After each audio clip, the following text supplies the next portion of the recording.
the superstars are the privateer guys because they have to work a lot harder.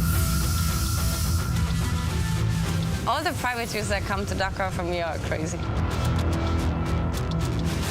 If you fail in any little detail, you end up like me. The toughest race in the world is writing history again.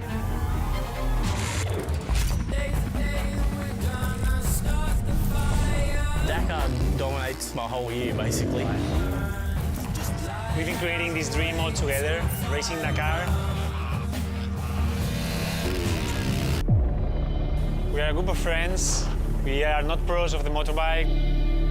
We've been creating this dream all together, racing Dakar. All the privateers that come to Dakar from me are crazy. I guess it's insane.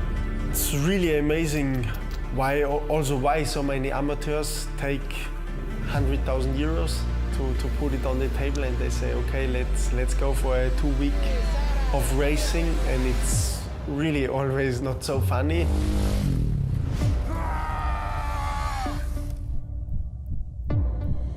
It's one of them things on the bucket list, you need to do it. Like, you get it in your bloodstream, you want to come back and try again. The Dakar Rally attracts competitors from across the world, and all of them fall into two different camps. The professionals, competing for points as their job is season-long world championship, and the amateurs or privateers living the dream of the adventure of a lifetime. Yeah, look, the privateer guys, it's hats off to them. It's like, it's not no easy task. I wouldn't want to do that. Oh yeah, I 100% wouldn't want to do it that way. I love the sport, love racing motorcycles, love Dakar and what it's all about, but I'm sure as hell I could spend 100, 150 grand in a lot better ways of sitting at Bora Bora, relaxing and chilling out. But it's just that the spirit of Dakar basically brings everyone here.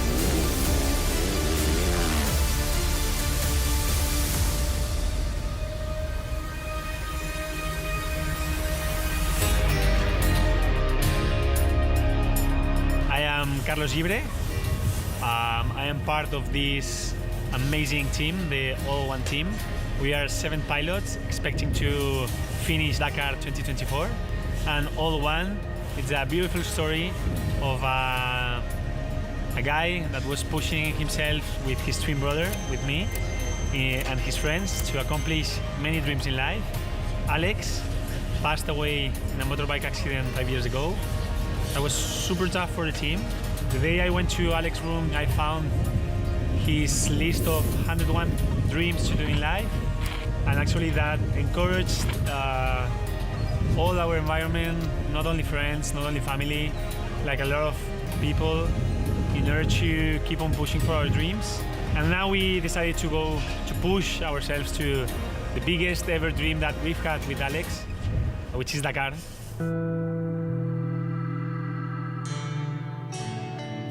The journey started by Carlos and his team to realize their dream took them to Morocco in October, the third event in 2022 World Rally Championship. We are racing the Rally to Morocco, which is the rally that people goes to get the qualification on the road to Dakar. It's super mental. It's a race that tries to empty you in any aspect. Physically, mentally, navigation. Like, you cannot lose any second of control, like, of your concentration, neither the way you ride, the way you eat, the way you drink. If you fail in any little detail, you end up like me. I've broken my collarbone and my finger. Wow, when I heard the story about the All-One team, I almost started to cry. It's a super beautiful story. It's a group of super nice young guys, and they do what they love for a friend, and they can be super proud of what they do, and I hope that they get as much support as possible and that they enjoy it and do it for their friend.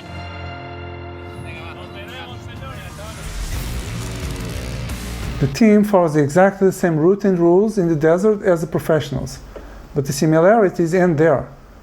On the road for 500 kilometers or more each day, They do all the maintenance and the bike repairs on their own. There's no outside assistance. They try to recover and snatch sleep where they can, depending on how long it takes them to complete the stages.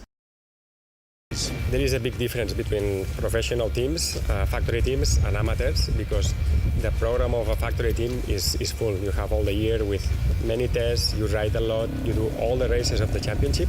When you are amateur, it's not that easy, because you need a lot of budget to have more than one bike. You need to go to the desert, you need to do races, and it's not easy. The funding and buying the bike and getting all the rooms, and they're camping in tents, and so it is a completely two different worlds. We fly to the races, everything's covered, everything's organised and put into place for us. We have campers and cooks and masseuses and everything that's basically on board for us to look after us. For example, we are there for the cooking, and then we have a team chef, technical chief, and all the mechanics. So this is much easier for the riders. Compared to the private teams, you know, you have to organize everything. For us, it's easy. We get the message, hey, get up 3 o'clock in the morning, riders arrive 4 o'clock, breakfast has to be finished at 5 o'clock, leave camp 6 o'clock, all these things. Without KTM would be this all not possible, and our crew, our team is already so big. It starts from the cooker, from the physio, from Tom, my mechanic, Tom, the helper, the team manager, the team coordinator. It is a huge group, but in this kind of racing, you need it more or less to have this huge group behind you, and it is such a really, really important key if you want to win. This is the high end of rally ride, the reason why KTM is a sports powerhouse team with 18 consecutive victories on the Dakar between 2001 and 2019, including wins for Toby Price, Matthias Faulkner and Sam Sunderland. But the team also sees a responsibility in helping privateers fulfill their Dakar ambitions. We have this customer service package, and they are with X-Rates for Dakar, and they buy access to our customer service truck, so they can, whatever part breaks, they can just come there and get a replacement. So that's the way, like, we try to help these amateur riders. The spirit of Dakar burns brightly with mutual respect between all those who take on motorsport's greatest challenge, whether they are multiple world champions or solo adventurers paying for the privilege of contesting the toughest race in the world. The money they have to spend to be here is insane, but it's so cool, like, when you reach out to them and then you really feel the love for this sport. You feel how much they want to be there, and I don't know what they risk, and everything they said no to in the last years to save money to be able to be here is super cool.